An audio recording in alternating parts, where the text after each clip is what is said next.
Hey, let's kick this off with a bit of a story. And it's a bit of a story of someone who I learned an incredible lesson from a number of years ago. Of all things, her name was Rose. And Rose worked at the post office right around the corner from when I used to live in Alexandria, Virginia, right at the intersection, for those that might know the area. If you turn left, you drive like 15 miles to Old Town, or if you go straight, you suddenly find yourself at Mount Vernon, George Washington's house. So this was the post office right around the corner. And even back then, this is now like 15, 16 years ago at this point, I would do everything either click and ship or like nowadays we use stamps.com. Don't stand in line at the post office. You don't have to. There's always a better way. And I'd go in, and this was the post office, the big one in the area, where they would do everything from first class, shipping, priority mail, express mail. They would actually process some UPS transactions. The post office is where you process a passport, and this was the busiest passport location in all of Alexandria, Virginia. And I would watch Rose, and people would get in line, and what would happen would be that someone would ask a question. Do I sign here? And she'd go, sign in the box and initial in the rectangle. Okay, but I do that in this screen. Sign in the box and initial in the rectangle. Okay, do I use this pen? Sign in the box, initial in the rectangle. And I watched her do this for like the 3 or 4 years we lived at that house right around the corner from there. And finally, I had to ask her a question. It's like, how long does it feel like when you're here? She goes, oh, honey, I walk in the door. Within minutes, I walk right out, even though it's a 10-hour day. She had this ability to kind of go on this, let's call it autopilot, when she had to. But she also had the ability to engage in an incredible conversation. And if you've heard the stories before of the person who's like the sort of entry-level job and not like the big glamorous type thing, but does retire as the near millionaire. That was also part of her story, by the way. Because it turns out we have time, we also have money. If we don't spend them properly, we don't get to enjoy them as much. And with that, welcome everybody. It's Monday, it's November 29th. Happy after Thanksgiving. For everybody, for everyone else in the world, happy Monday. Tomorrow's Cyber Monday, which means, of course, tomorrow is Taco Tuesday, the most holy of days that there is. And good to see a big crowd of people here. If you all can hear me all right, just give me an okay in the comments down below. We're fixing a bit of a sound setting here to make sure that we're not going out distorted. And even better, I scheduled this as live and recorded a podcast while we were waiting. So let's see what this does in terms of sound quality. Give me an okay in the comments down below before we officially jump in. That'll give me the cue to get started there. Hey there. Oh, look at that. I said hey there, and just in time, Santa's here. Hey, Jim. Good to see you. So the theme of today is all about creating balance. How do we create balance in our life? How do we create balance in our work? Now, in terms of balance from one part to the other, that's a big part of what this is about. And some of you know the slightly more personal version of the story. As we're going out in a live public group, I will generalize this for some obvious reasons. But I was raised around some family members who owned a rental property about 2.5 an hour drive away from home. And the nature of what they did, they owned this property for going on about 20, 25 years actually, and only recently have sold this property as part of a retirement strategy. It's 2.5 hours down the road. And at least once a week, these people would make about a 6 and 7 hour road trip, round trip, to clean this rental property in between tenants. Because no one else could do it as well as they could. Let's let that sink in for a moment here. That here's this task that someone else could be paid a decent amount, hell, even a rather good amount, to actually take care of cleaning that house. And look at the time cost. Money and time is this balance that we often talk about, that you can earn back money if you lose it. You could buy into an investment that doesn't go well. What was it called? Before AMC and like Cinemark came out with their their sort of movie pass. I think Movie Pass. Movie Pass was like one of the first ones that came out that you got a red card and you could cash in the card at various movie theaters and based on your monthly fee, see all the movies you want. And my wife and I, we got the Movie Pass when it first came out, which was an amazing deal. And then the other companies started to go, hey, why do we have to share this? So AMC launched their own and you couldn't use Movie Pass there anymore. Cinemark and Regal launched their own and you couldn't use Movie Pass there anymore. And we were proud investors who bought stock in the company that owned, Helios, owned MoviePass. And now, what is it, down 99.6%? So bad investment, but money was invested elsewhere. And at least it's an anecdote. Other things are doing much better at this point. Time is different. Because if you're not spending your time properly, you don't quite have the ability to earn it back. So my goal in this quick presentation here today is a bit more of that personal influence side of things, because I can spend my time, as I often do, people in our private influence community, teaching here's how you get the person on a call for a high-ticket sales process. Here's the 15 steps one by one that you want to go through so by the time you hit that price, that person's ready to buy your program. Here's the mechanisms that you're going to be making the time to go out on video or write for different posts online, and to have people actually read and watch what you put out there and actually engage with what you put out there and then actually buy it. I have to call this out because in our membership portal inside of the Hypnotic Influence program, I can see what people have actually watched. And as a person who has put out online programs since about maybe 2012, 2013 or so, it's a bit of a fun moment when someone reaches out and says, I'm doing everything, it's not working for me. And I can look and see they haven't even watched the program. So unless you're willing to invest time in yourself, it's not even a matter of this strategy versus that strategy. So today, it's about training not only yourself, but training the world around you to respond to you in a much better way so that you have this management of your time, you have this control over what you do. And she's not here with us right now because I believe it's about 2 a.m. in the Isle of Man where she is. But Catherine Toohey put up a post actually either yesterday or this morning kind of calling me out on something that I'll kick this off with, which was that I quickly discovered I am not a to-do list kind of person. Oh no, I'm good at making them. I'm really good at creating them. Yeah, and there's a couple of them that have got to start to be piled up around here. But what happened was the to-do list kind of fell into a category. I make it a point in these live streams to try to lean more on the positive. Let me be a little snarky for a quick moment here. I agree with planning things. I agree with setting a business plan in motion. That being said, the life of the entrepreneur is a bit of a balance between strategy and, hey, watch this. We weren't going to do any kind of Black Friday deal this year. Kind of looked around and went, well, we hit it hard last year, and let's kind of take this year off because I think there's a bit of a turning table of things going on right now. And last minute, we just threw one together, and it's been gorgeous, not just for me in terms of sales, but also for the people who were able to join things and get a rather generous deal to get inside of it.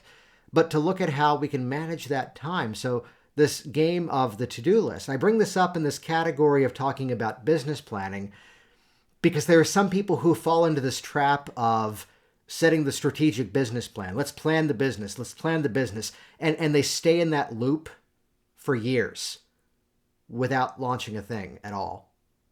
So if that's where you've been, yes, done is better than perfect. So to just launch something and figure it out as you go. Over in one of my businesses, we're doing an online training on Sunday this week, and I'm just waiting for the final things to be approved before we launch that either tomorrow or Wednesday. And here's the fun fact. Right now, it's in the position of being done enough. And we'll continuously tweak the page and make it look better between now and Sunday when the official event launches live, and people will get replays as a result of that. So there's something to be said about stepping away from this over-planning type pattern that sometimes we can fall into. This is the moment of honesty. Let's turn this into the Planners Anonymous. Drop the word yes if you've found yourself in that pattern before, where you've been there kind of over planning something, scheduling things out, and then by the time it actually gets to the launch date, you're still not actually following through with it because you're still tricking yourself into this oblivion of planning. Yes, yes, seeing lots of comments here. I have to do a quick thing because I don't like my lighting. Alexa, work smart. No, that is the right lighting. It's been a week. I've been away. Oh, we got a hell yes and a yes sigh. Hey, Patty. Good to see you here. So there's something about jumping in and actually putting this in motion. Oh, that one took a little while. Fine. Yes, I know, Karen. I know. Yeah, let's close that out here. So phase one of this is that, step one sometimes is to put something out there and modify as it goes. My entry into the online teaching space was a bit of an accident, not of my own originally, but of a friend of mine. He put out a DVD training of a feature of Google. And as soon as it arrived, I had a phone call, which was that, hey, you just bought this thing from me for like $100. Throw it away. Yeah, Google got rid of that feature. Go to my website, find something that's like less than $350, and we'll just swap it out for that. Or if you want a refund, you can do that too. And I found something more expensive, and he sent it out, and now we're friends. The wonders of the digital era. This is why we talk about campaigning as opposed to advertising. I can address something differently in the next email. So when's the best time to plant a tree? 30 years ago or right now? Pick the one you can actually control. I want to tell another story, though, of a friend of mine who actually was a massage therapy instructor. And she became a massage therapy instructor because the regard that she had in her career, because she was traveling with Olympic teams, she was traveling with professional sports teams, and reached a level of prestige that made it so people wanted to learn from her. She was also very heavily in demand. And she told the story that this was in Northern Virginia area. She lived around like Reston, Virginia, which is just like right outside of Washington, D.C., more on the Rockville, Maryland side. I know, because I was there 3 days ago. Yay. Traffic. They warned us about traffic when I moved to Orlando. I told them then we used to live around Washington, D.C. They said, don't worry about it. It slows down here. It doesn't stop. It stops around there. Anyway, back to our story. So she would do 2 days of massage therapy in an office right around the corner from her home. And then because she was in such a high demand, specifically because she was working with the Olympic cycling team, she would then travel into Washington, D.C. and do 2 days there. And then kind of the origins of her business was at a smaller office all the way down Woodbridge, Virginia, which is technically only about 12 miles south, I believe, of Washington, D.C. And you might be thinking, well, that's just a 12-minute drive. And as we like to say, ha! Yeah, no. That's an hour, if you're lucky, and if it's 4 a.m. So some days she would drive down once a week to that. She ran a bit of a stopwatch one time to figure out that by the end of the week, she had spent upwards of like 7 or 8 hours in her car commuting. She also decided to get rid of all the offices except for the one in Washington, D.C. Well, because they opened up a new metro stop pretty close to her home. And also, as a benefit, she can get into the city. She could read a book. Yeah, nothing is close in Nova. Everything is close. No, this comment just popped up. I need to highlight this. Everything is close in Northern Virginia. Doesn't mean you can get there. I'm also probably one of the least superstitious people in the world. But if I had to drive past Arlington, Virginia, I would fly by it. If I had to drive to Arlington, Virginia, take me an hour. We're not there anymore. All right. So she decided to bring her entire work schedule down to 4 days a week. Get on the metro. She'd either read a book, work on her laptop, answer some emails on her phone, go in, work 4 days, come back. And the benefit now became that was time that was back in her hands. Here's the fun part. You would think that there would be people that were not willing to now travel to work with her in this Washington, D.C. premium location where the rates were higher. And what happened instead was the people who were serious about working directly with her, they all followed her. And none of them blinked at being asked to be paid more at this office.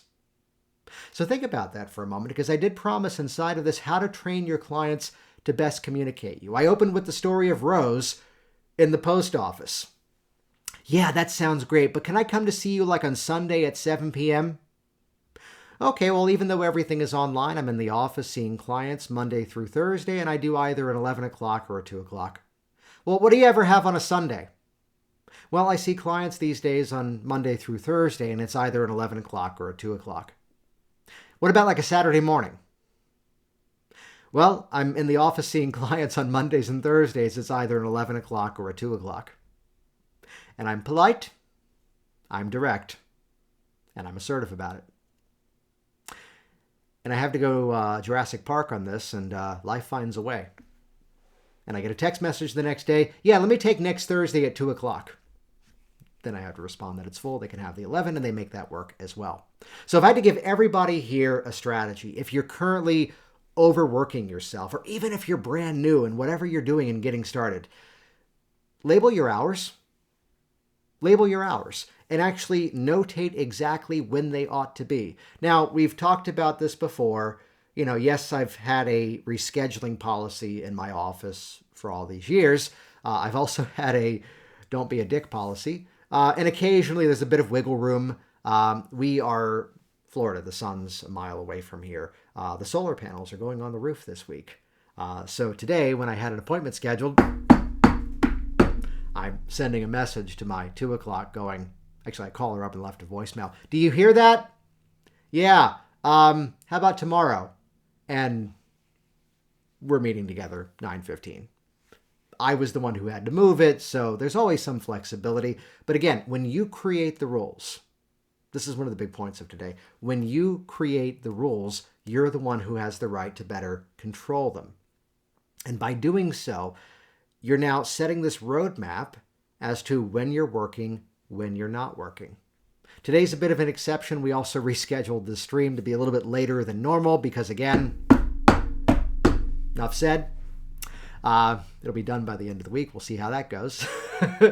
But by just rescheduling this, yes, I know it draws in a bit of a different audience. We've got a nice crew who are watching us right now, so thanks for hanging out here. But really what it does is it helps you to create this balance in your life so that traditionally, even when we do the stream at 4 o'clock, I may stick around answering some questions or messaging with people back and forth, and I'm out of this room in the other part of the house by 5:30, and it's all done.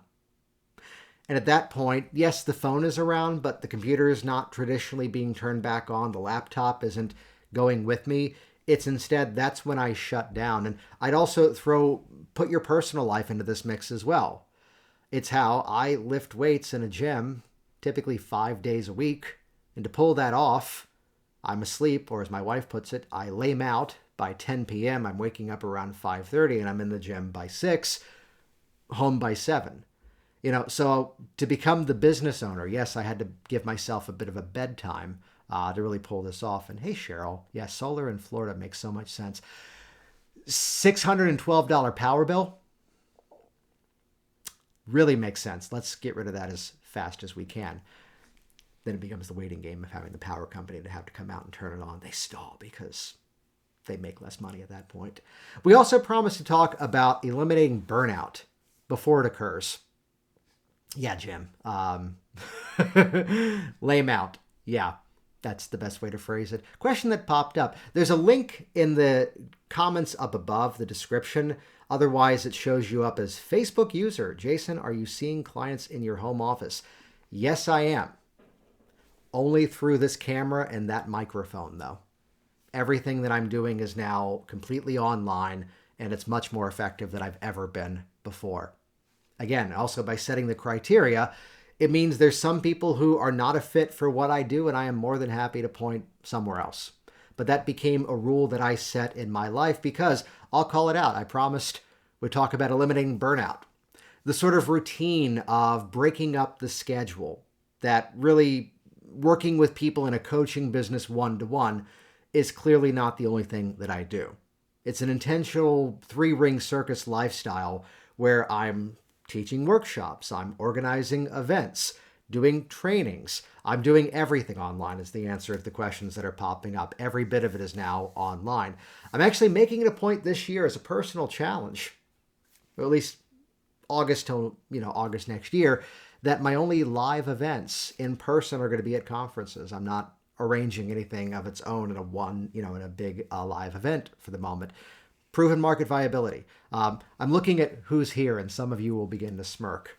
In my industry in 2012, a major organization asked me to be the poster child of the message that online education was bad.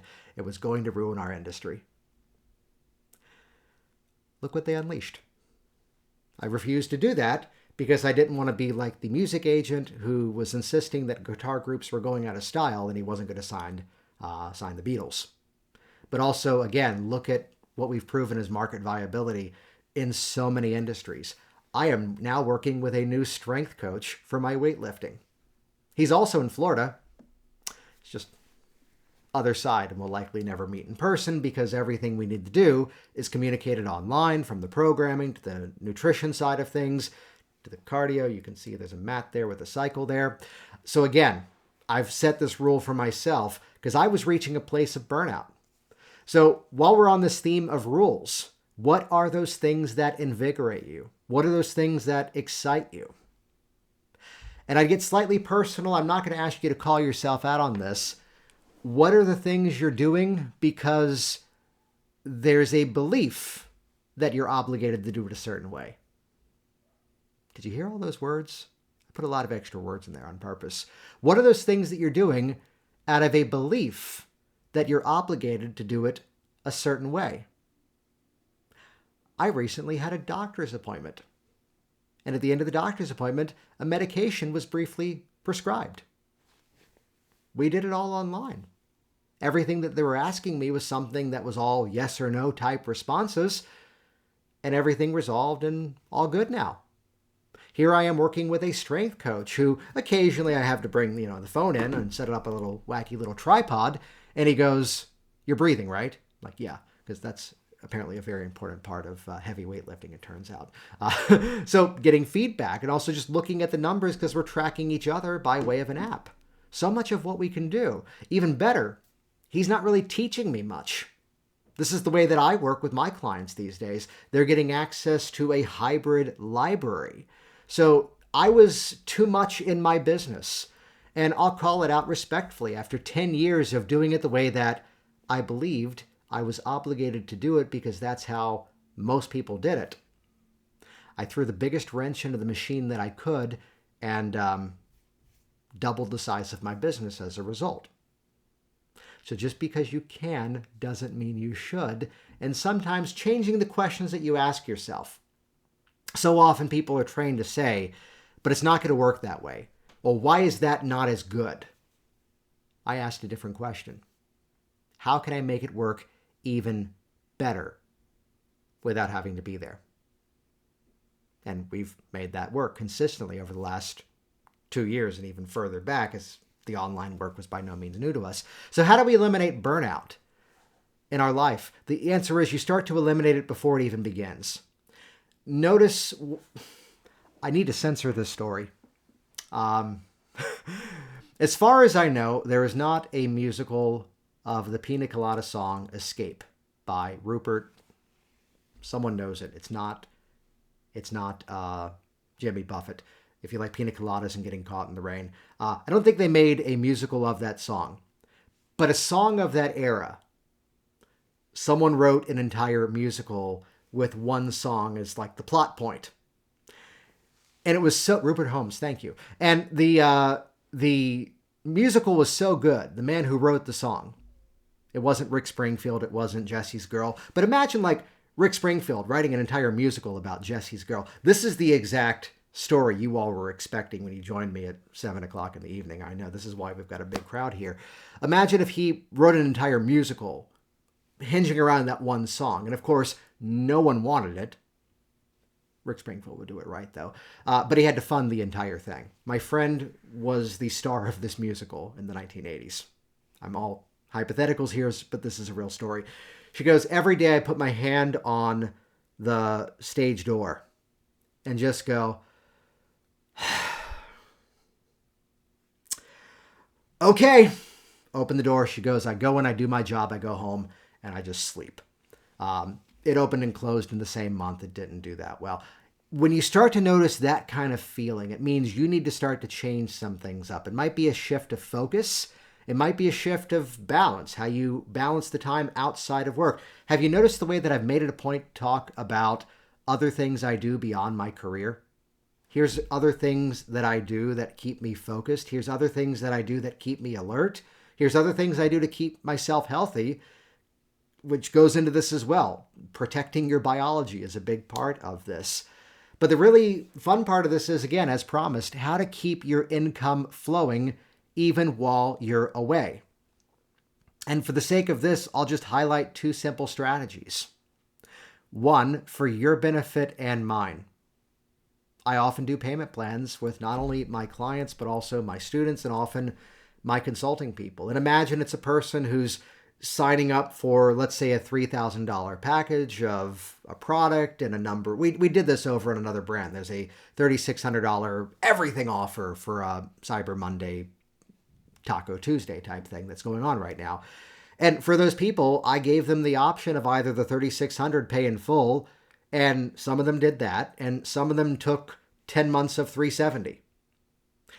This often strikes a bit of fear in the business owner's mind about what about drop-off, what about retention, what about churn rate, as it's often called. And I'll tell you, language is a big part of what I do, that this is not a subscription. This is instead a brief installment plan that when it's complete, it becomes lifetime access. Also, I make it a point to over-deliver in the content that I provide so that my students are actually engaging in it, actually using it, actually getting a result from it. And by doing so, they're staying active. And it means that even if it's an extended payment plan and the credit card expires or needs to be replaced for whatever reason, the automation sends them a little nudge.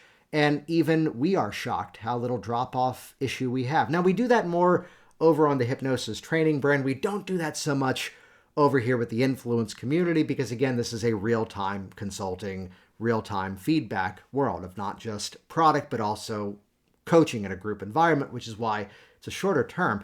That being said, let's branch off of that $3,600 value there. I could use the money this month.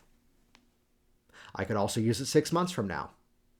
And the ability to create a business that these days, every day we wake up and here's the automated transactions that a virtual assistant checks, sees everything's good to go, and we continue with our day feeding the snowball of new purchases that are coming in. Also, again, keeping the income flowing.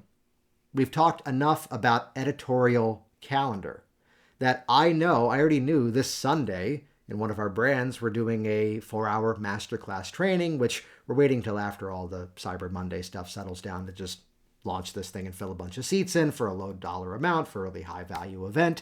But at the same time, I already know here's what we're doing the first full week of January. Here's what's happening this specific week in March. In the same way that we know, here's when the family's all coming in from Florida. We just went to Virginia for Thanksgiving. It is cold there. Who does that? So now I cashed out the air miles and brought all the family down.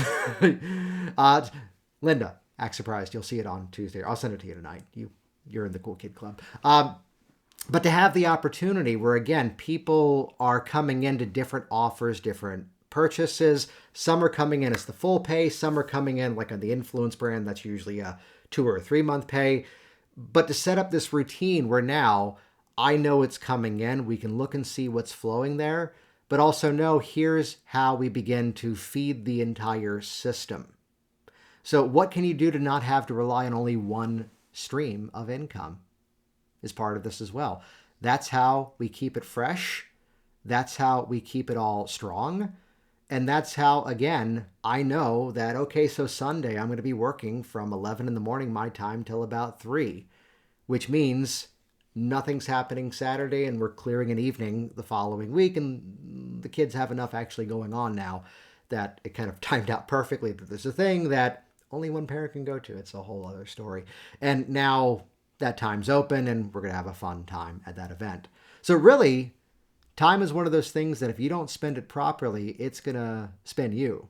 Well, that got morbid.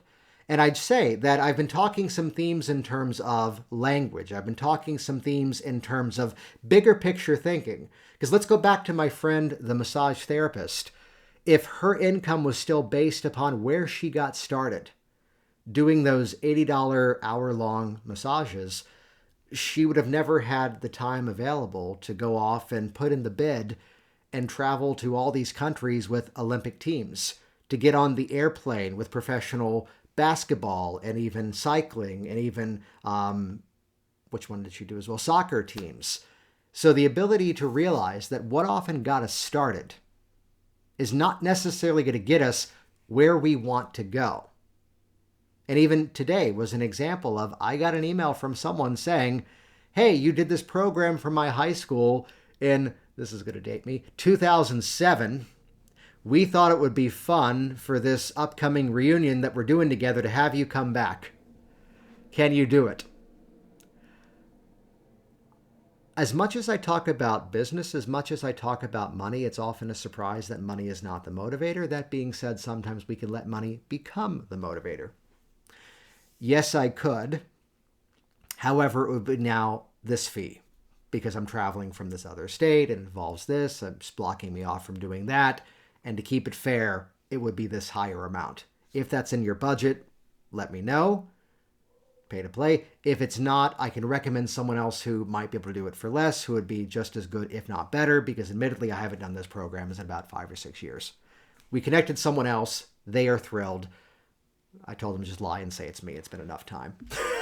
If these are bigger picture themes that you're working on in your business, if these are things that you need some help making happen, I'd love to open up a conversation one-to-one directly with you. Just drop the word time in the comments down below and do it all caps, T-I-M-E, time. Do it in all caps. That way we can see it. And either myself or Katharina or someone else on my team will reach out to you and we'll hop onto a call.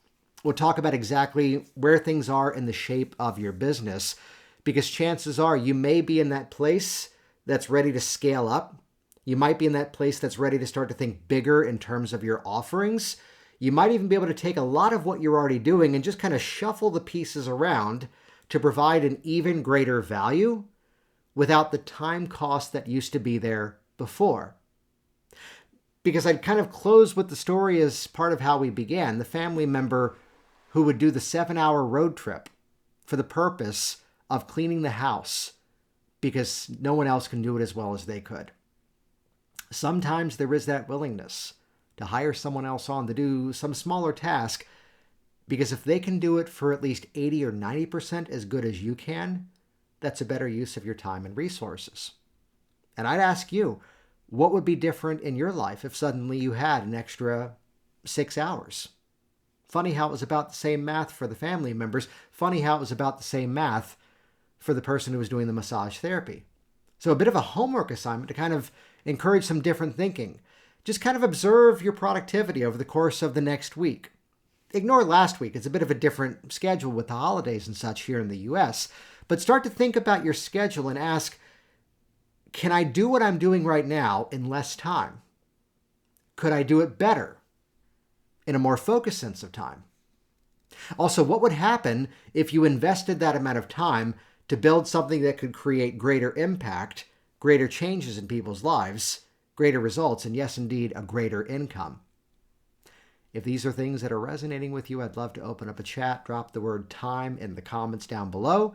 Whether you're watching me in real time right now or checking out the replay well after the fact. But I want to thank all of you for joining me here today and interacting with this one. Thank you for making the time in yourself to join me here and listen to a few of these themes and to let some of these stories kind of marinate in the back of your mind. For those of you asking for a call out, I see you. We'll reach out to you. Probably will message tonight, but we'll hop onto a call sometime tomorrow, if not Wednesday. And as an advance warning, the Men on the Roof will still be up there. All right. Thanks, everybody, for joining me. Have a good night.